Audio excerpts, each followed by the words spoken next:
మనకు ముందు వెళ్ళిపోవాలి కనుక కీర్తనలు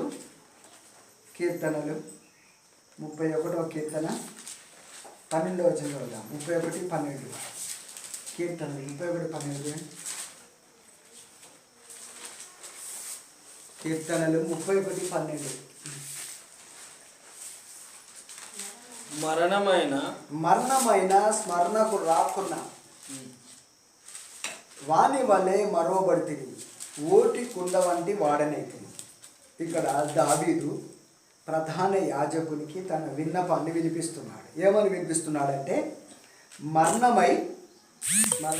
స్మరణకు రాకున్నా వాని వలె మరువబడితిని, ఓటి కుండ వంటి వాడనైతిని.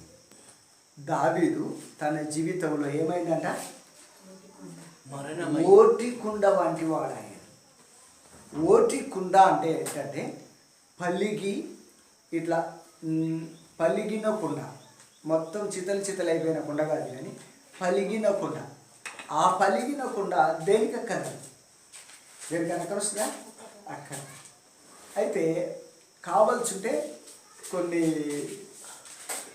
నీళ్ళకు సంబంధించింది కాకుండా కేవలము కొన్ని ఒడ్లు పోసుకోనికి అక్కడ వస్తుంది, కొన్ని బియ్యం పోసుకోనికి అక్కడ వస్తుంది, కానీ నీళ్ళకి అది అక్కడ రానే. దావీదు అంటున్నాడు, నేను ఒక పలకబడిన కుండ వలె ఉండి అందరూ నన్ను మర్చిపోయిన రీతిగా నేను అయిపోతుంది అంటున్నాడు. దావీదు ఏమయ్యాడట? మరవబడిన వ్యక్తిగా అయ్యాడు కదా. ఇప్పుడు దేవుని దృష్టిలో ఘనమైన వారు కావాలంటే ప్రజల దృష్టిలో మరవబడాలి. ఈరోజు వాక్యం అంశం కూడా ఏంటంటే, మనుషుల దృష్టిలో మరుగైన వారు, దేవుని దృష్టిలో ఘనమైన వారు. చెప్పండి, మనుషుల దృష్టిలో ఏమైనా వాళ్ళు? మరుగైన వారు. దేవుని దృష్టిలో ఘనమైన వారు. ఇప్పుడు దావీదు ఉన్నాడు. దావీదు మనుషుల దృష్టిలో మరుగైనాడు. ఎలా మరుగైనాడో నేను మీకు అర్థం చేస్తాను. చూడండి, ఆ యొక్క మొదటి సమూయేలు గ్రంథము 16వ అధ్యాయం. మొదటి సమూయేలు గ్రంథము 16వ అధ్యాయము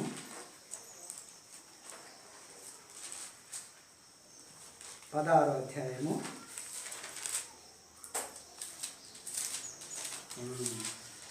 ఆ యొక్క 7వ వచనం చదువుదాం. 7వ అధ్యాయం. అయితే యెహోవా సమూయేలుతో ఇలాగు సెలవిచ్చాడు, అతని రూపమును అతని ఎత్తును లక్ష్య పెట్టకము, మనుషులు లక్ష్య పెట్టు వాటిని యెహోవా లక్ష్య పెట్టడు. నేను అతని త్రోసివేసి ఉన్నాను. మనుషులు పైరూపమును లక్ష్య పెట్టుదురు కానీ యెహోవా హృదయమును లక్ష్య పెట్టును. చూసారా, ఇక్కడ యెషయా ఇంటికి సమూయేలు వచ్చాడు. దేవుడితో అన్నాడు, సౌలు నేను త్రోసేశాను కనుక నువ్వు రామాకు వెళ్ళుము. రామాకు వెళ్ళిన తర్వాత అక్కడ దావీదు అంటే ఆ రామాకు వెళ్ళుము, అక్కడ ఒక వ్యక్తి నేను ఏర్పరచుకున్నాను, అతను నేను అభిషేకించాను, నువ్వు పో అన్నాడు సమూయేలు. అయితే సమూయేలు ఏం చేసిండు? ఆ యొక్క యెషయా ఇంటికి వెళ్ళాడు. యెషయా ఇంటికి వెళ్ళినప్పుడు అక్కడ యెషయాకు దావీదు కాకనే 7 కుమారులు. చెప్పండి, దావీదు కాకనే యెషయాకి ఎంతమంది ఉన్నారు? 7. ఈ 7 కుమారులు ఎవరు అని మనం చూస్తే వాస్తవానికి ఆయన ముందు యెషయా ముందు తిరుగుతున్న వారు, ఆ యెషయా వారికి యుద్ధాభ్యాసం నేర్పించాడు. యెషయా వారికి కావలసిన విద్యలను నేర్పించాడు. యుద్ధానికి కావలసిన అన్ని విధాలు సకల విద్యలు నేర్చుకున్నవారు ఎవరు? యెషయా కుమారుడు 7. అయితే యెషయాకు ఇంకొక కుమారుడు ఉన్నాడు, 8వ వాడు. ఆయనే దావీదు. ఆ దావీదు ఎక్కడ ఉన్నాడు? అడవిలో ఉన్నాడు, గొర్రెలను కాచుచున్నాడు. చూసారా, ఇక్కడ చూడండి, యెషయాకు ఉన్న కుమారులందరినీ దావీదు ముందు నిలబెడతాడు. ఆ యొక్క చూడండి, ఆ యొక్క 8, 9, 10 వచనాలు. యెషయా అబీనాదాబును పిలిచి సమూయేలు ఎదుటికి అతన్ని పిలువగా అతడు యెహోవా ఇతన్ని కోరుకోలేదని. అప్పుడు యెషై షమ్మాను పిలువగా అతడు యెహోవా అతన్ని కోరుకోలేదని. యెషై తన 7 కుమారులను సమూయేలు ఎదుటికి పిలువగా సమూయేలు యెహోవా వీరిని కోరుకోలేదని. యెషై ఎదుటికి ఇక్కడ మనం చూస్తాము. ఇక్కడ చూడండి, ఇక్కడ ఈయన సమూయేలు, ఈయన దావీదు, వీళ్ళందరూ ఎవరంటే ఈయన యెషై, వీళ్ళందరూ కుమారులు. వాళ్ళందరినీ కూడా ఆ సమూయేలు తీసుకొచ్చి పెడతారు. పెడితే ఏం జరిగిందంటే వీళ్ళెవరిని కోరుకోలేదు అన్నాడు. అంటే ఇక్కడ మీరు గమనించాలి, కనబడే ఒక గుంపు ఉన్నది, కనబడని గుంపు ఉన్నది. కనబడే గుంపు ఎవరు? యెషై 7 కుమారులు కనబడుతున్నారు. ఆయన అందరికీ 7 కుమారులు కనబడుతున్నారు. కానీ ఈ మనుషుల దృష్టిలో వీరందరూ కూడా ఎవరు అని మనం చూస్తే వాస్తవానికి అక్కడ మనం చూస్తాం ఏంటంటే యెషై కుమారుడు దావీదు మాత్రం మరుగైన, కానీ వీళ్ళు మాత్రం అందరికీ కనబడుతున్నారు. కానీ దేవుని దృష్టిలో ఏది ఘనమైనది? మనుషుల దృష్టికి చెప్పండి, ఘనమైనది దేవుని దృష్టికి ఘనమైనది. కానీ ఇక్కడ మనం చూస్తే ఇక్కడ దావీదు మరుగైనాడు. మనుషుల దృష్టికి ఏమైనాడు? మరుగైనాడు. అన్నల దృష్టికి ఎలా ఉన్నాడు? మరుగై ఉన్నాడు. ఇంకా చూస్తే యెషై దృష్టి కూడా ఏమైనా, తండ్రి దృష్టి కూడా మరుగైనాడు. కానీ దేవుని దృష్టిలో ఘనమైన వాడు ఉన్నాడు. ఎందుకంటే యుద్ధ భాషలన్నీ కూడా యెషై ఏం చేశాడంటే వాళ్ళందరికీ నేర్పించాడు. వారు ఇప్పుడు ఎవరి దగ్గర చూసినా మంచి ఈట ఉంది, కత్తి ఉంది, యుద్ధానికి సిద్ధంగా ఉన్నారు 7 కుమారులు. మరి దావీదు అడవిలో ఉన్నాడు. అడవిలో ఉన్న దావీదు యుద్ధం ఎలా నేర్చుకుంటున్నాడు? ఆయన సింహం వచ్చినప్పుడు సింహంతో యుద్ధం చేశాడు. ఎలుగుబంటి వచ్చినప్పుడు ఎలుగుబంటితో కూడా ఏం చేశాడు? ఆయన యుద్ధం చేశాడు.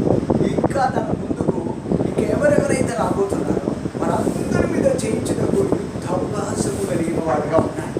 అంటే ఒక ఆయన మరుగై యుద్ధం నేర్చుకున్నాడు, ఒక ఆయన మనుషులతో యుద్ధం నేర్చుకున్నాడు, ఒక ఆయన సైతానుతో యుద్ధం నేర్చుకున్నాడు.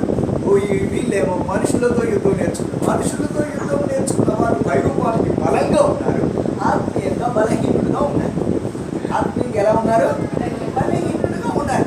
వాళ్ళందరూ వచ్చి నిలబడ్డారు సమూయేలు ఎదుట.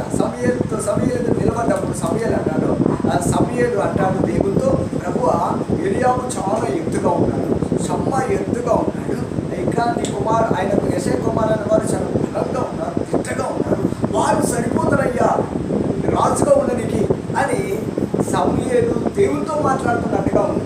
అయితే దేవుడు అంటాడు, నేను పై రూపాలు చూసివాడను, నేను అంతరంగాన్ని చూసివాడను వాడైనా కనుక వీళ్ళెవ్వరు నాకు వద్దు, వీళ్ళని త్రోసేయి అన్నాడు. వీళ్ళని త్రోసేయి.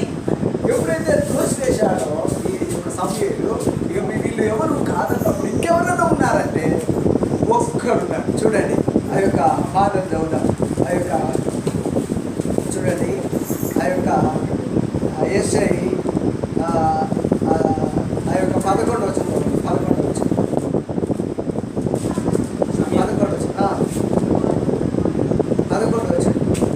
నీ కుమారులందరూ ఇక్కడ ఉన్నారా అని యెషైని అడగగా అతడు ఇంకను కడసరివాడు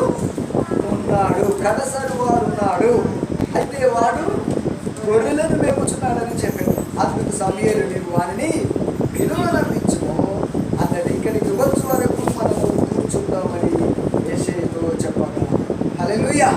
ఇక్కడ సమూయేలు యెషైతో అంటున్నాడు, ఇంకెవరన్నా ఉన్నారా అని అడిగినప్పుడు ఉన్నాడు అని ఒకడు, వాడు కడసరి వాడు. ఎవడండి వాడు? కడసరి వాడు. కడసరి అన్న మాటకు అర్థం ఏంటో తెలుసా? లాస్ట్ వాడు, ఎన్నిక లేనివాడు. ఇంకా చరిత్రకారులు వారి మీద ఏమంటున్నారంటే ఆయన వాస్తవానికి తనకు ఒక ఉపపత్ని కొడుక అంటున్నారు. ఉపపత్ని కొడుక. ఇలా చూసినప్పుడు ఇప్పుడు మనుషుల దృష్టి అంతా కూడా వీళ్ళ మీద ఉన్నది, దేవుని దృష్టి దావీదు మీద. హల్లెలూయా. ఇక్కడ మనం గమనించాలి, దేనిని కూడా మనం గంభీరంగా చూడవచ్చు. అర్థమైంది? ఎలా చూస్తాం మన మనిషి దృష్టికి? ఇది బాగుంది, బాగుంటుంది, అట్లా చేస్తే బాగుంటుంది, ఇలా చేస్తే బాగుంటుంది, అలా చేస్తే బాగుంటుంది. మనకి ఎన్నో ఆలోచనలు వస్తాయి. దేవుని ఆలోచన ఏమైందో చూడాలి. హల్లెలూయా. యెషయా అనుకుంటున్నాడు, నా పెద్ద కొడుకుని అభిషేకిస్తే రాజుగా ఎంత బాగుండేది, లేకపోతే రెండో వాడినైనా అభిషేకిస్తే ఎంత బాగుండేది, మూడో వాడినైనా అభిషేకిస్తే ఎంత బాగుండేది. మేము మా కుటుంబము వెలివేసి బయట గొర్రెలను కాయనికి పంపాం. ఈ గొర్రెల కాపరి ఇప్పుడు ఎక్కడున్నా ఎలా ఉన్నాడా? ఎండకి ఎండుతున్నాడు, వానకు నాటుతున్నాడు, చలికి సలబడుతున్నాడు. అంటే 3 కాలాలు అతను మీరబోతున్నాయి. అతన్ని లెక్క చేయట్లేదు ఎవరు, కానీ దేవుడు లెక్క చేస్తాడు. హల్లెలూయా. నేను చెప్తున్నాను, మనుషులకు నువ్వు అడగడు, దేవుడు నేను ఏం చేస్తాను? కనపరుస్తాను. హల్లెలూయా. దేవుడు ఏం చేస్తాను? నేను కనపరుస్తాను. అది తెలుసుకోవాలి. దేవుడు కనపరచని ఉద్దేశించింది అది వేరుగా. చూడండి, దానిని ఎలా దేవుడు కనపరచాడు. ఇక్కడ కొమ్ముతో అభిషేకిస్తున్నాడు తెలుసా.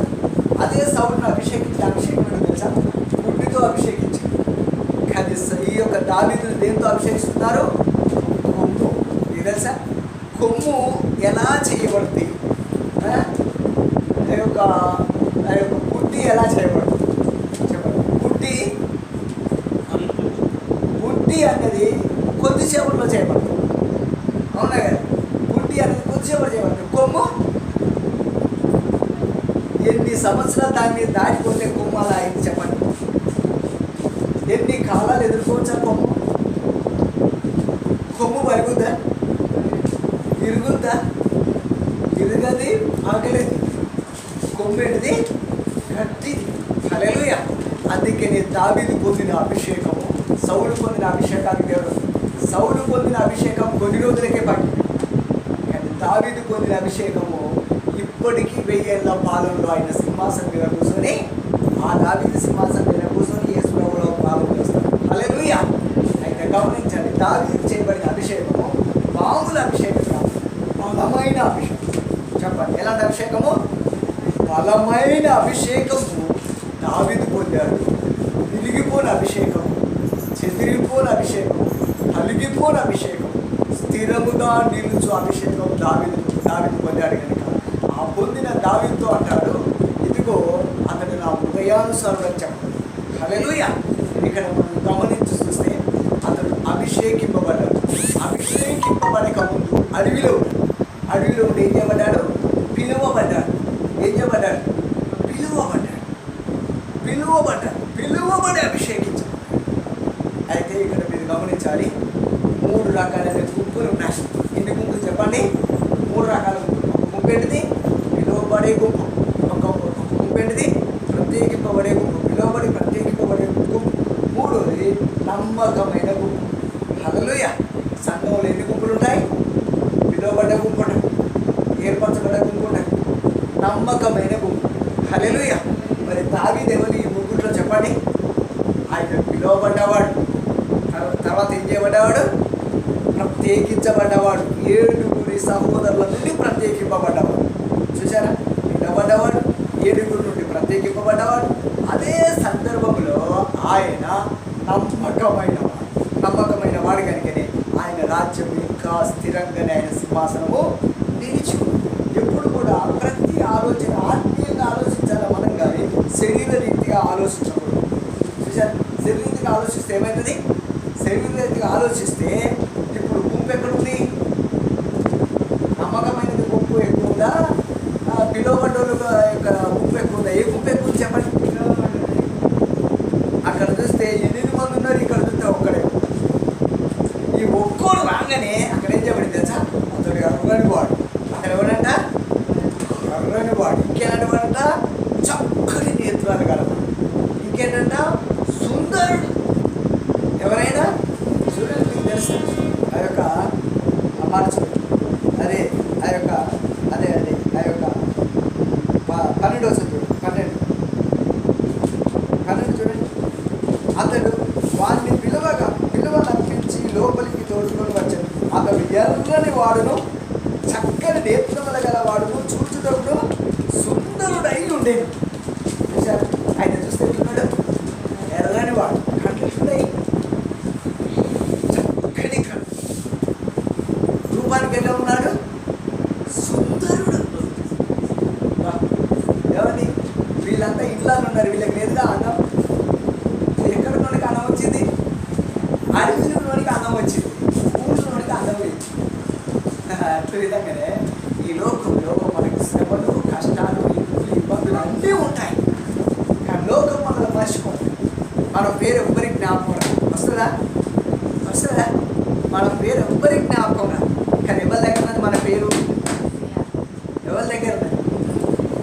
దేవుని దగ్గర ఉంది. మన పేరు.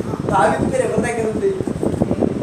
సొంత తండ్రే మర్చిపోయింది. కానీ నీ కుమారులకి ఇంతేనానయ్యా చెప్పు అంటే చాలా ఆలోచించా. అప్పుడు జ్ఞాపకం వచ్చింది. అప్పుడు జ్ఞాపకం రాదు. సమూయేలు అంటున్నాడు, నీ కుమారులకి ఇంతేనా? అరే ఇంకెవరు లేరా? అరే నీ కుమారులు లేరయ్యా, ఇంతేనా నీ కుమారులు కదా అన్నప్పుడు ఎప్పుడు జ్ఞాపకం వచ్చింది? యెషయాకు లాస్ట్లో ఉన్నాడు. హల్లెలూయా. నేను అంటాను, మీరు ఎవరిని సింహసూపు చూస్తారో వాడిని దేవుడు పైకి లేపుతాడు. హల్లెలూయా. మీరు ఎవరిని తక్కువ చూపు చూస్తారో వాడిని దేవుడు ఏం చేస్తాడో పైకి లేపుతాడు. మీరు ఎవరిని లెక్క పెట్టరో దేవుడు వాడినే లెక్కలోకి తీసుకొస్తాడు. ఎవరిని మనం క్షీణంగా చూస్తామో వాడినే దేవుడు పైకి తీసుకొస్తాడు. హల్లెలూయా. అయితే మనుషులు తీసుకొచ్చి ఉన్నది కానీ అది సాంప్రదాయం తొందరగా మనుషులు తీసుకొచ్చింది తొందరగా, దేవుడు తీసుకొచ్చింది ఎప్పుడు నిలుస్తుంది. మీకు తెలుసా సౌలు ఎట్లా రాజయ్యాడు? తెలుసా మీకు? చెప్పండి. సౌలు ఎలా రాజయ్యాడు? ఒకడేమో పోగొట్టుకొని రాజయ్యాడు, ఒకడేమో సమస్తం ముందు పెట్టుకొని రాజయ్యాడు. పోగొట్టుకొని రాజైంది ఎవరు? పోగొట్టుకొని రాజైంది సౌలు. గాడిదలను పోగొట్టుకొని రాజైంది సౌలు. గాడిదలను పోగొట్టుకొని రాజైంది. మరి దావీదు మందరిని ముందు పెట్టుకొనే ఉన్నాడు, పోగొట్టుకోలే. ముందు పెట్టుకొనే దావీదు ఉన్నందున ఆ దావీదుకు పిలిపొచ్చి రాజుగా అభిషేకించాడు. పోగొట్టుకుంటాడు, ఎప్పుడు పోగొట్టుకుంటాడు. అర్థమైందా? పోగొట్టుకుంటాడు ఏం చేస్తాడు? ఎప్పుడు పోగొట్టుకుంటూనే ఉంటాడు. హల్లెలూయా. కనుక మనం ఆరాధన పోగొట్టుకోవద్దు. నేను పోగొట్టుకోవద్దు, ఆరాధనను పోగొట్టుకోవద్దు, వాక్యాన్ని పోగొట్టుకోవద్దు, సావాసాన్ని పోగొట్టుకోవద్దు, వాక్య జ్ఞానాన్ని పోగొట్టుకోవద్దు, ఆత్మను పోగొట్టుకోవద్దు. ఏమన్నా పోగొట్టుకుంటూ ఉంటే అర్థమైందా? మనము ప్రభువులో స్థిరంగా నిలబడలేము. మనం నిలబడాలి, ఉండాలి అంటే ఏం కావాలి చెప్పండి? సౌలు పోగొట్టుకొని రాజయ్య. కానీ ఎన్ని రోజులు ఉన్నాడు? కొన్ని రోజులే పోయింది. సౌలు కొన్ని రోజులే పోయింది. కానీ దావీదు మంద ఎదుగుతూ ఉన్నాడు. దావీదా ఎక్కడున్నావు? మంద దగ్గర ఉన్నాను అన్నాడు. మంద దగ్గర నుండి పిలిచి, అరే నువ్వు మందరికి వస్తావు కనుక నీకు కనుక అభిషేకం ఇచ్చి రాజుగా చేస్తే ఎన్ని రోజులైనా రాజుగా కాగలుగుతావు అని మంద దగ్గర నుండి పిలిచి రాజుగా చేస్తే ఇశ్రాయేలును మంద వలె నడిపించింది. హల్లెలూయా. ఒక మంచి కాపరి పేరు పొందిండు దావీదు. స్తోత్రం. హల్లెలూయా. చెప్తున్నాను, గ్రహించండి. మనుషుల దృష్టిలో ఎన్నిక లేని వారు దేవుని దృష్టిలో ఘనమైన వారు. అందుకని మీరు గమనించండి. అక్కడ కీర్తన ఏమన్నా రాయబడిందంటే, నేను చనిపోయి స్మరణకు రాని వాళ్ళే ఓటుకుండా వాడనే తిని అన్నాడు. అంటే ఒక విషయం గమనించండి. ఏ వ్యక్తి అయినా బ్రతుకుంటే అతని పేరు మారుమోడుతుంది, చనిపోతే మరిచిపోబడుతుంది. గ్రామ పంచాయతీ నుండి అతని పేరు తీసేస్తారు, అతడు మరువబడతాడు. అంటే దావీదు ఏమిటంటే మరువబడ్డాడు. అతని సేవ మరువబడ్డాడు, అతనికి ఉన్న సమస్తం మరువబడ్డది. కానీ దేవుడు పిలిచాడు, రా నువ్వు రాజ్యపాలన చేయాలి రా అని పిలిచినప్పుడు సంతోషంగా వెళ్ళి రాజు అయింది. హల్లెలూయా. ఆ రాజు కాక ముందుకు దావీదు జీవితంలో హల్లెలూయా దావీదు జీవితాన్ని మీరు చూస్తే గమనిస్తే అతడు ఈ యొక్క అభిషేకం జరిగిన తర్వాత అతడు ఆమెని మరుగై ఉన్న ఆయన అభిషేకం పొందగానే పైకొచ్చాడు. అభిషేకం పొందగానే ఏమయ్యాడు? పైకొచ్చేసాడు. అభిషేకం పొందాడు, పైకొచ్చాడు. సౌలు మీద ఉన్న ఆత్మ పోయింది, సౌలుకు దురాత్మ వచ్చింది. ఈ యొక్క దావీదుకు పరిశుద్ధాత్మ వచ్చేసి, దావీదుకి ఆత్మ వచ్చిందంట, పరిశుద్ధాత్మ వచ్చింది. ఆ పరిశుద్ధాత్మ కలిగిన వాడై గొల్యాతును ఒకే రాయితో కొట్టాడు. అడ్డం పడిపోయి గొల్యాతు అడ్డం పడిపోయిన ఆ గొల్యాతు తలను తెగనరికాడు. ఆ తర్వాత దావీదు వేల కొలది సౌలు 1000 కొలది, దావీదు 10,000 కొలదని పాట పాడించేశాడు. హల్లెలూయా. ఇప్పుడు మరుగైనోడు ఏమైండు? 10,000 కొలది మందిని చంపిస్తాడు దావీదు. ఇప్పుడు రాజు ఎవరు? దావీదే అవుతాడు, త్వరలో అవుతాడు. అంటే మనుషుల దృష్టికి మనం ఘనహీనంగా ఉండవచ్చు, ఎన్నిక లేకుండా ఉండవచ్చు, కానీ దేవుని దృష్టిలో ఘనమైన వాడు మరుగై ఉన్నాడు. హల్లెలూయా. దేవుని దృష్టిలో ఏమైనాడు? ఘనమైన వాడు మరుగై ఉన్నాడు. ఆ మరుగైన వాడు బయటకు వస్తాడు. దావీదు బయటకు వచ్చాడు, అనేకులను చంపాడు. చంపిన తర్వాత ఏమయ్యాడు? రాజు అయ్యాడు. ఏమయ్యాడు? ఘనపరచబడి రాజు అయ్యాడు. రాజ్య సింహాసనం మీద ఉండి కూర్చుండి ఆయన ఏం చేస్తున్నాడు? ఏలడం ప్రారంభిస్తున్నాడు. హల్లెలూయా. మనం గమనించాలి, ఎప్పుడైనా మనం తెలుసుకోవాల్సిన విషయం ఏంటంటే మనం ఎప్పుడు కిందుండడం నేర్చుకోవాలి. ఎక్కడ మనము కిందుండడం నేర్చుకోవాలి. మీరు ఎవరైనా పైకి వచ్చిందంటే వాళ్ళు ఎక్కడున్నారు? ఫస్ట్ కిందనే ఉన్నారు. ఈరోజు మనం వీధరీకంగా ఉండవచ్చు, రేపటి దినాన్ని మళ్ళీ దీవిస్తాం. మన కిందనే ఉండాలి. అర్థమైందా? కిందున్నోడు పైకి పోతాడు. అవునా కదా? ఇప్పుడు దావీదు ఎక్కడున్నాడు? కడసటి వాడంటే కిందున్నాడు. ఎంత కిందున్నాడంటే అన్నదమ్ములు కూడా అంటారు, చీపోరా, ఎందుకు వచ్చినారు ఇక్కడికి, చీపో అంటున్నాడు.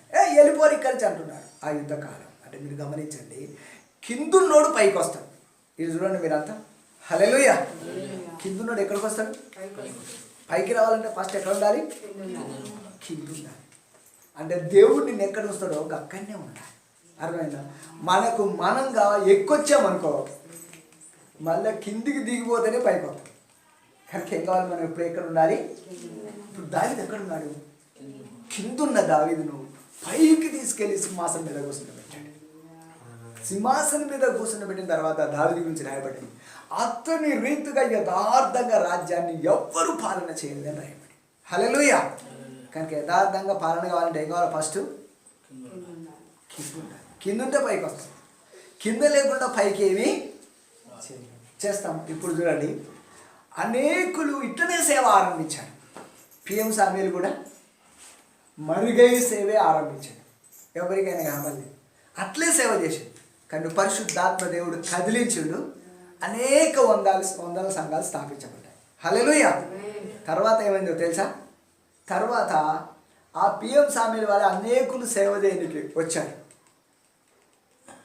అయితే రానేమైంది, అంత సేవ సర్దుపడి అంత సేవ ఏమైపోయింది?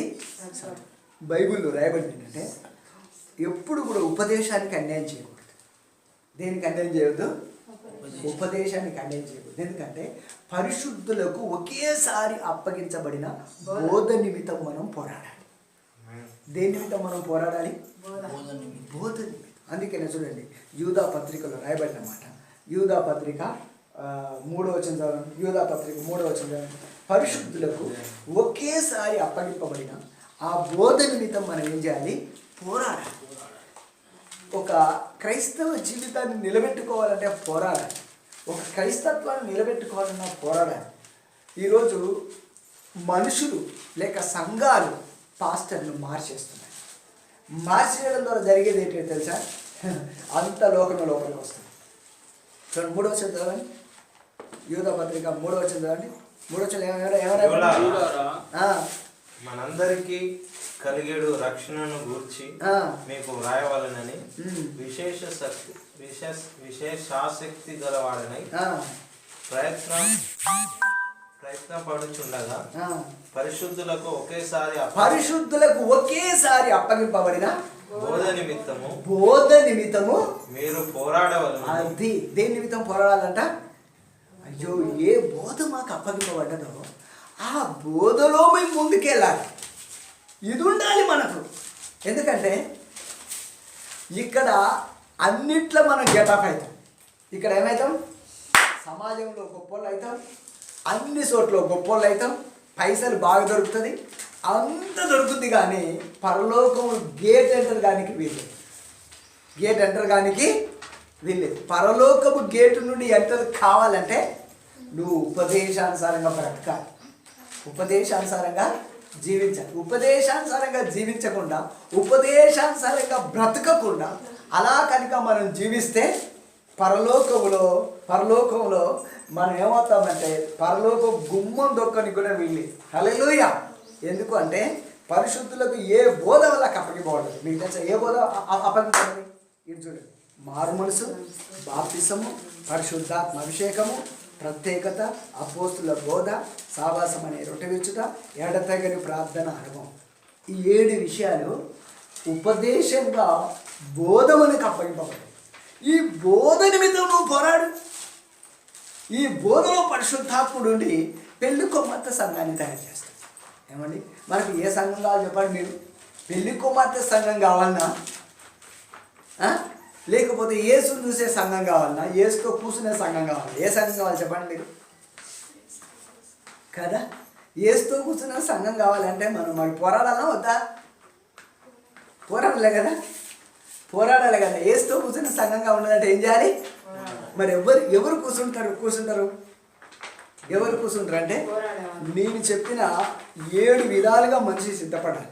మారు మనసు పొందిన వ్యక్తి, బాప్తిసం పొందిన వ్యక్తి, పరిశుద్ధాత్మ నింపబడిన వ్యక్తి, ప్రత్యేకింపబడిన వ్యక్తిగా ఇంకా వ్యక్తి ఎలా ఉండాలి అని మనం చూస్తే, అపోస్తుల బోధ యందు ఎదుగుతూ, సావాసం అనే రొట్టె విరుచుట్లో వారు ఉంటూ, ఎడతెగిన ప్రార్థన అనుభవంలో వాళ్ళు ఎదుగుతూ ఉండాలి. మనము మోకరించి దేవుని సన్నిధి నుండి పైకి రావాలి, కానీ ఇంకొక విధానం లేదు. దీన్ని బట్టి ఇప్పుడు మనం ఏం చేయాలి చెప్పండి? హల్లెలూయా. పరిశుద్ధులకు అప్పగింపబడిన బోధ నిమిత్తం మనం పోరాడాలంటే ఏం చేయాలి? మనుషులను సంతోషపరచాలా, దేవుడిని సంతోషపరచాలా చెప్పండి? దేవుణ్ణి సంతోషపరచాలి కదా, అవునా కదా? మరి దేవుణ్ణి సంతోషపరచాలంటే మనం ఏం చేయాలి? దేవుడు చెప్పే లేఖనాన్నే వినాలి, దాన్ని మనం గ్రహించాలి. మరి దేవుడు చెప్పే లేఖనాన్నే మనం గ్రహించకపోతే మనము చెల్తామాడా? చెల్లాలి అంటే లేఖనం ఏం చెప్తుందో లేఖనం వైపు చూడాలి. హల్లెలూయా. పరిశుద్ధులకైన బోధనిచ్చాడు. ఈ బోధే పరిశుద్ధులకు ఇచ్చిన ఈ బోధే వీళ్ళు వదిలేస్తే ఇక దానికి ఏమన్నా విలువ ఉందంటారా? విలువ ఉంటారా? విలువ లేదుగా. హల్లెలూయా. అందుకనే పౌలు ఒక మాట చెప్తున్నాడు చూడండి. ఆ యొక్క రోమాపత్రిక 12వ అధ్యాయము, రోమాపత్రిక 12వ అధ్యాయం, 12వ అధ్యాయము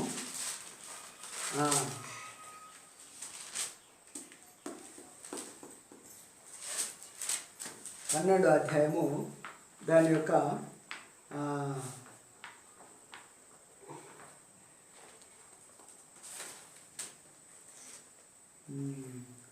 16వ వచనం. ఏడ్చు వారితో ఏడుగుడి, ఒకరితోనొకడు మనసు కలిగి ఉండుడి, హెచ్చు వాటి యందు మనసుంచక తగ్గు వాటి యందు ఆసక్తులై ఉండుడి. చూసారా? హెచ్చు వాటి యందు ఏముంచొద్దంట? మనసుంచక. దేని యందు మనసుంచాలంట? తగ్గు వాటి యందు మనసుంచాలంట. ఈ రోజుల్లో దేని యందు మనసు ఉంటాను చెప్పండి? ఒక పెద్ద పూలు ఉంటే నాకు బాగుండేది అని ఏం చేస్తున్నారు? హెచ్చువాటి అందే మనసు. అవునా కదా? మాకు ఒక పెద్ద సంఘం ఉంటే బాగుండేది కదా. హెచ్చువాటి అందే మనసు. నాకు ఒక 5 తులాల బంగారం ఉంటే బాగుండేది, ఎంతో మంచిగా ఉండు. ఒక పెద్ద ఇల్లు ఉంటే బాగుండేది, మేమంతా గొప్పగా తొందరగా ధనవంతులం అయిపోతే చాలా బాగుండేది. ఇదంతా ఏంటి చెప్పండి? హెచ్చువాటి అందు మనసు. హెచ్చువాటి అందు మనసు కాదు, కానీ దేని అందు మనసు ఉండాలంట? తక్కువాటి అందే మనసు ఉండాలి. శిష్యులు తన సేవలో 12 మందినే రక్షించింది. 11 మందినే. 3వ చూస్తే ఇంక 12వ చూస్తే ఎవడాడు? సైతాన్ కదా. అయితే అందులో 11 మందినే రక్షించండి. కానీ పరిశుద్ధాత్మ ఏం చేసింది? ఇంత సేవను స్థాపించడం ప్రారంభించింది. హల్లెలూయా. నేను చెప్తాను, పరిశుద్ధాత్మకు లోపడదాం, పరిశుద్ధాత్మత నింపబడదాం, మనం ప్రత్యేకంగా జీవిస్తాం, అనేకుల కొరకు మనం సాక్షులుగా నిలబడతాం. హల్లెలూయా. అలా మనం చేస్తే దేవుడు కార్యం చేస్తాం. అందుకని హెచ్చువాటి యందు మనసుంచక తక్కువాటి యందే మనసుంచాలి. మీరు పౌలును చూడండి. ఫస్ట్ ఎవరు చెప్పండి? సౌలు అంటే పెద్ద ఓడ అంట, పెద్ద ఓడ. సౌలు అంటే పెద్ద ఓడ. అదే పౌలు అంటే చిన్న షిప్, చిన్నది దోణి. పౌలు అన్న మాటకు అంటే దేని అందుకు ఇప్పుడైనా మనసు సౌలుగా ఉన్నప్పుడు పెద్దగా ఉండే అన్ని పెద్ద పెద్ద ఆలోచన. కానీ ఇప్పుడు పౌలుగా మారిన తర్వాత చిన్నదోని అయిపోయింది. హల్లెలూయా. నేను అంటాను, మన ఉపదేశాన్ని కాపాడుకోవాలి, ప్రత్యేకతను కాపాడుకోవాలి. ప్రభు రాకడ కొరకు మనం సిద్ధపడాలి. మనం ఒక పెళ్లి కుమార్తె సంఘంగా తయారు కావాలి. ఏమనుకోవాలి? నేను నా కుటుంబం ఒక పెళ్లి కుమార్తె కావాలి, నేను నా కుటుంబం ఒక పెళ్లి కుమార్తె కావాలి, మేమందరం కలిసి ఒక పెళ్లి కుమార్తె అభయంగా మారాలి. అగో ఆ ఆసక్తి, ఆ పట్టుదల మనకు ఉండాలి. అది తప్ప వెచ్చువాటి ఎందు మనసు, దాని ఎందు మనసు వస్తే మనల్ని ఉపదేశానుసారంగా మనం నడవము. కొంచెము ఓడ తలుపు పెద్దగా చేస్తే ఏమవుతుంది? ఇది చూడండి అందరు, దేవుడు ఓడ కట్టడానికి నోవాకు పర్మిషన్ ఇచ్చాడు. నోవా ఓడకు కొలత అంతా ఇచ్చాడు. ఆ కొలత ప్రకారమే తలిపించాడు. నోవా ఓడకి ఎంత తలిపించింది దేవుడు? ఆ ద్వారానికి సంబంధించిన తలుపే ఇచ్చింది దేవుడు. ఇప్పుడు నోవాహు ఏం చేశాడంటే అందరు ముఖాలు చూసి, బయట చూస్తే అంత గుంపు ఉన్నది, మరి లోపల కూడా నాకు అంత గుంపు కావాలన్నా వద్దా అనుకున్నప్పుడు ఏం చేయాలి? మరి ఇప్పుడు తలుపు అయితే చిన్నది, కానీ తలుపంతే ద్వారం ఉండాలన్నా కొంచెం ఎడల్పు చేయాలన్నా? చెప్పండి. తలుపంతే ద్వారం ఉంచాలన్నా ఎడల్పు చేయాలన్నా? చాలా మంది రావాలంటే ఏం చేయాలి? చాలా మంది రావాలంటే కొంచెం ఎడల్పు చేయాలి. మరి ఎడల్పు చేసినప్పుడు తలుపు ఎంత ఉంది? ఆ ఎడల్పైన ద్వారానికి తలుపు పెట్టు, నీళ్ళని లోపలికి వస్తాయా రావా? మరి ఆ ఓడ ఉండేదా, మునిగిపోయేదా? ఈ రోజుల్లో మునిగిపోయే సంఘాలు చాలా మంది కడతాను. వాళ్ళని చూడదు మనం. ఎవరిని చూడొద్దు మనము? మునిగిపోయే సంఘాలు చాలా మంది కడతాను, వాళ్ళని చూడొద్దు మనం. హల్లెలూయా. మనం 10 మంది ఉన్నా పర్వాలేదు, కానీ ప్రభులా అక్కడ సిద్ధపడాలి. ఒక పెళ్లి కుమార్తె అవేమో మనం సిద్ధపడాలి. ఏ ఉపదేశం, ఏ బోధ మనం పొందుకున్నామో దాన్ని అమ్ముకోకూడదు. దాన్ని ఏం చేయదు మనము? ద్వారం ఎడలిపి చేసామనుకో, నీ దగ్గర ఉన్న తలుపు చిన్నది, ద్వారం పెద్దది. అప్పుడు ఏమవుతుంది? నీ చిన్న తలుపెట్టి ముయ్యి ఆ నీళ్లు రాకుండా ఆగుతాయా? మరి ఈరోజు జరిగేది ఏంటిది? మరి అందరు ద్వారం ఎడలిపి చేశారు. ద్వారం ఎడలిపి చేసిన కనుక మ్యారేజ్ అన్నీ నడుస్తున్నాయి, అన్ని డేలు అన్నీ నడుస్తున్నాయి, అన్నీ నడుస్తున్నాయి. దయచేసి అలా మన యొక్క సంఘంలో అలాంటివి రాకూడదు. ఏదేమైనా ప్రభులో అక్కడ కొరకే మనం సిద్ధపడాలి. అర్థమైందా? పైసలు ఏం దొరకకపోతే కూలి చేసుకుని పడతాం, కానీ ఉపదేశాన్ని అనుకోకూడదు. ఉపదేశాన్ని ఏం చేయదు మనము? బైబిల్లో రాయబడింది, సత్యము నమ్మక దాన్ని ఏం చేయాలంట? కొనుక్కోమన్నాడు. సత్యాన్ని నమ్మకుండా మనం ఏం చేయాలి? కొనుక్కోవాలి. సత్యమును కొనుక్కోవడం మనకి ధర్మం. కానీ గమనించండి, మనుషుల దృష్టిలో మరుగైన వారందరూ కూడా దేవుని దృష్టిలో ఘనమైన వారు. యేసుప్రభువు అన్నాడు, చిన్న మంద మీకు రాజ్యం అనుగ్రహించబడున్నది. ఏం కావాలి మనకు? చిన్న మందకు పెద్ద మంది ఉన్నది, రాజ్యం లేదు, పాలు లేదు, ఏం లాభం? అర్థమైందా? ఒక ప్రత్యేకత లేదు, ఏమీ లేదు. ప్రత్యేకత కలిగిందే సంఘం. ప్రత్యేకత లేని సంఘం కానే కాదు. మీరు గమనించండి, ప్రత్యేకత కొరకు ప్రాణం పెట్టండి, ప్రత్యేకతను కాపాడుకోండి, ప్రత్యేకంగా జీవించండి. హల్లెలూయా. విశాల్, మనం ఎలా జీవించాలి? రోమన్ కథోలిక్ సంఘానికి వెళ్ళి వినొద్దా వాక్యం? మరి వినొద్దు, అడిగి పోవద్దు కూడా. అర్థమైందా? రోమన్ కథోలిక్ దగ్గరికి పోవద్దు. నామకార్థంగా ఎక్కడెక్కడ కనబడుతుంది అక్కడికి వెళ్ళకూడదు. వెళ్ళామంటే అర్థమైనది, మనం సర్దుబాటు చేస్తున్న వాళ్ళము వద్దు. కడవరి రోజుల్లో ఉన్నాం, మీకు తెలియదు. యేసుప్రభు ఎప్పుడో వస్తాను అనుకుంటాను. ఎప్పుడో వస్తాడు కాదైనా, ఇప్పుడే వస్తాడు ఆయన, ఈ క్షణమే వస్తాడు ఆయన, ఈ రోజే వస్తాడు. ప్రతిరోజు అనుకోవాలి, ఈ రోజే యేసు వస్తాడు అన్నట్టుగా జీవించాలి. చెప్పండి, ఎలా జీవిస్తాం మనం? అది ఈ క్షణమే, ఈ రోజే వస్తాడని జీవిస్తే ఎట్లా జీవిస్తాం మనం? భయంతో జీవించమా? ఒక గట్ల జీవించండి. ఈ రోజే యేసు వస్తాడని జీవించండి. అలాంటి జీవితం జీవిస్తే మీకు కృప దొరుకుతుంది. ఓకేనా? ప్రార్థన చేసుకుందాం, కళ్ళు మూసుకుందాం. పరిశుద్ధుడా, గొప్ప దేవా, మీకు స్తోత్రాలు. మీ నామాన్ని మయంపరచుకో. కడవరి రోజుల్లో మేము ఉపదేశం కొరకు పోరాడాలి. మాకు అనేక పోరాటాలు వచ్చాయి. ఆ పోరాటంతో ఒక పోరాటం, ఉపదేశం కొరకు మీరు పోరాడుడి అన్నారు తండ్రి. ఈ లోకంలో నేను గొప్ప పేర్లు పొందుకొని, గొప్ప గొప్ప విషయాలు పొందుకొని నరకం పోవడం మాకు ఎందుకు ప్రభువా? సౌలు పేరు చూస్తే గొప్పదే, కానీ సౌలు పరలోక రాజ్యాన్ని కోల్పోయాడు నాయన. అవును తండ్రి. అయితే దావీదు మరుగైన వాడే, కానీ బయటికి తీసుకొచ్చి రాజ్యం మీద కూర్చుండబెట్టాడు. ఒక మంచి పాలన అతనికి ఇచ్చారయ్యా. దావీదు అంటున్నాడు, ప్రధాన యాజకునికి చెప్పుకొని ఏడుస్తున్నాడు, అయ్యా చచ్చిపోయినోడు మరవబడ్డట్టుగా నేను మరవబడ్డానయ్యా. నా కుటుంబం నన్ను లెక్క చేస్తలేదు. నా కుటుంబం ఒక్కరోజు నాకు సర్దిపట్టుకొని రాలేదు. ఒక్కరోజు గొర్రె లెక్క ఆడ నేను ఉన్నానన్న జ్ఞాపకం నా ఇంటిలో లేదయ్యా. నేను మరవబడిన ఓటి కుండవలైపోయానయ్యా. నన్ను పక్కకు పడేశారయ్యా. నన్ను చూస్తలేరయ్యా వాళ్ళు. ఆయన పాటల్లో, గానములో, స్తుతిలో, ఆరాధనలో అడవిలో ఉండి మొరబెట్టాడు. ఆ మొరలు విన్న దేవుడు అట్టడుగు స్థితిలో ఉన్న దావీదుని తీసుకొని పైకి వచ్చాడు. చూశారా, మనుషుల దృష్టిలో మరవబడిన వాడు దావీదు, కానీ దేవుని దృష్టిలో ఘనమైన వాడు. ఈ రోజుల్లో నువ్వు నేను మరవబడదాం. వారికి సంఘమే లేదని మన గురించి లోకమంతా అనుకోని, కానీ దేవుని దృష్టిలో నువ్వు ఉండు చాలు. ప్రభు దృష్టిలో నువ్వు ఉండు చాలా. అది నువ్వు నీ గురించి ఎవరన్నా అనుకొని నీకు అనవసరం. ప్రభు నీ గురించి ఏమనుకుంటున్నాడో అది తెలుసుకో. ప్రభు నీ గురించి ఏం ఆలోచిస్తున్నాడో అది తెలుసుకో. దావీదు ఏడ్చాడు, నేను మరవబడిన వాణిగా ఉన్నాను. మరవబడిన వాణిగా ఉన్న దావీదుకే పిలుపు వచ్చేసింది. మరవబడిన వాణిగా ఉన్నానన్న ఆ వ్యక్తికే అభిషేకం వచ్చేసింది. మరవబడిన వాణిగా ఉన్నానన్న ఆ వ్యక్తికే సింహాసనం ఇవ్వబడ్డాయి. ఆ వ్యక్తికే సింహాసనం ఇచ్చి ఏలు అన్నాడు. 40 సంవత్సరములు ఏలాడండి రాజుగా. అతడు పొందిన అభిషేకము గట్టిది కనుక ఇదిగో 1000 ఏళ్ల పాలన వరకు కూడా సింహాసనం. ఈరోజు సంఘము కూడా అదే. సంఘం హెచ్చు వాటి అందు మనసు కాకుండా తగ్గు వాటి అందు మనసు ఉందాం. ఇంకా ప్రభును ప్రేమిస్తాం, ఆ ప్రభువుకు నమ్మకంగా ఉందాం, ఆ ప్రభువును ఆరాధిస్తాం. మనము అనేకము పోగొట్టుకుంటుకోకుండా ఉందాం. ఆయన పాదాల దగ్గర ఉందాం. అక్కడుంటే ఆయన పెంచుతాడు మనల్ని. అక్కడ ఉందాం, ఉంటే ఆయన మనల్ని పెంచుతాడు. కానీ ఆయన పాదాల దగ్గర ఉండడం నేర్చుకుందాం. ఆయన పాదాలు పట్టుకొని నేర్చుకుందాం. మనం లోకానికి మరవబడదాం, దేవుని దృష్టిలో కనుములుగా ఉందాం.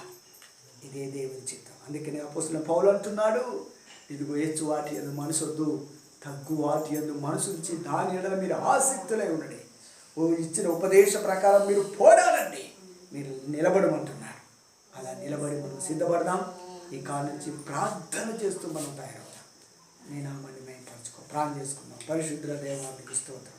మీ కృప దయచి మమ్మల్ని బలపరచు, నిలబెట్టు దేవా, నడిపించు నాయనా, నీకు స్తోత్రాలు. మమ్మల్ని ఇంకా ఆత్మలేదింపు దయచి మీరు ఆపడానికి సిద్ధపరుస్తూ మీ నామానికి మేము పరుచుకో. బలమైన నీ శక్తి చేత, బలమైన నీ అభిషేకం చేత బలముగా మీరు మమ్మల్ని నడిపిస్తూ దేవా, నువ్వే గొప్ప కార్యం చేయండి. చిన్న ప్రార్థనని సంచేర్చుకో అయ్యా. మనుషుల దృష్టికి మరుగైన వారు, నీ దృష్టికి ఘనమైన వారు నైనా. అవును తండ్రి, ఈ రోజుల్లో లోకం కూడా సంఘాన్ని చూస్తూ వాళ్ళు వీళ్ళంతా అమాయకులు అని లోకం అనుకుంటుంది. కానీ రేపటి దినమందు ఆ సంఘాన్నే నువ్వు పైకి పిలిచి ఈ లోకాన్ని ఏలుటట్టుగా చేస్తావయ్యా. ఈ లోకం మీద ఏలువారిగా చేస్తావు మమ్మల్ని. యువరాజులుగా, యువరాణులుగా మమ్మల్ని చేస్తావు తండ్రి. నీ ప్రక్కన కూర్చొని ఏలి పాలించే భాగ్యాన్ని మీరు మాకు ఇస్తారు కనుక నీ కృప చూపు మమ్మల్ని బలపరచు. ఉపదేశాంశాలకు పోరాడి సత్యం నిలబడి ముందుకెళ్ళటం సహాయం చేయి. కృప చూపు. అనేకులు సర్దుబాటు చేసే రీతిగా మేము ద్వారం తెరవకూడదు, తెరిచిన తర్వాత మేము మూయలేము. ఇది కూడా లోకంతో పాటు మునిగిపోతే బ్రహ్మ, ఈ సంఘం కూడా లోకంతో పాటు మునిగిపోతే నాయన. అలా అవద్దు. నిజమైన సేవ చేసి నిజమైన సేవలోనే మా కన్ను మూసటకు సహాయం చేయండి. కృప చూపి మీ నామాన్ని మహిమపరచుకో. యేసు నామములో అడుగుచున్నాను తండ్రి. మన తండ్రి దేవుని ప్రేమ, కుమారుడైన యేసుక్రీస్తు కృప, పరిశుద్ధాత్మ సావాసం మనకు సదా తోడని నడిపించును గాక.